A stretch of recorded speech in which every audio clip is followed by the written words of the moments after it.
Detik-detik dua orang terpantau pakai remote buka mobil Fortuner milik polisi John Kennedy, anggota Polres Muba. Kasus raibnya mobil Fortuner nomor polisi BG 1985JR milik anggota Polres Muba John Kennedy, 42 tahun, terpantau petugas hotel Senin 26 September 2022 saat dua orang pria dengan santainya membuka mobil Fortuner dengan remote. Hal ini didukung oleh manajer Hotel The Zuri, Heru, bahwa pihaknya melalui petugas hotel menyaksikan saat itu ada dua pelaku dengan santai membuka mobil dengan menggunakan remote.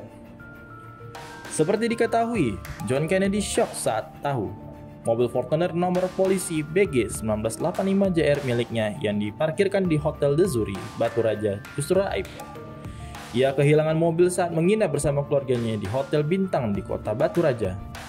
Sebab warga Jalan Basuki Rahmat, Lorong Indras nomor 82 Palembang ini kehilangan mobil Fortuner warna putih BG 1985JR yang diparkirkan di lokasi parkiran Hotel The Zuri pada Senin 26 September 2022. Dikatakan oleh John Kennedy pada hari Minggu 25 September 2022 itu sekitar pukul 21:30 waktu Indonesia bagian Barat malam, dirinya beserta keluarganya berencana menginap di Hotel The Zuri, Batu Raja.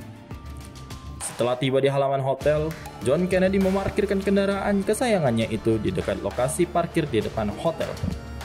Selanjutnya, ia bersama keluarga langsung masuk dan menginap di hotel tersebut.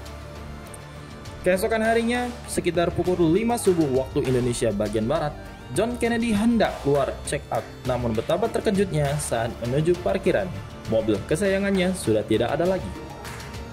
Menyadari mobil kesayangannya dimaling orang, kemudian John Kennedy langsung melaporkan kejadian itu kepada SPKT Polres Oku.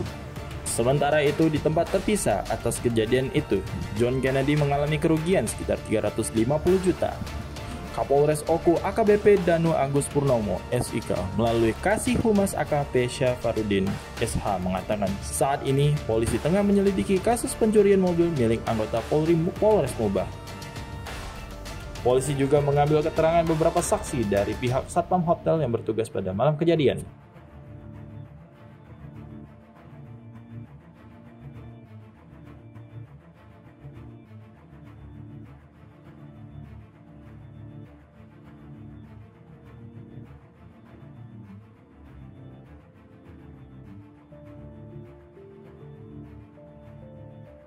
Hai pemirsa Sri Popo TV, jangan lupa komen, like, dan subscribe, serta tonton terus berita-berita terupdate lainnya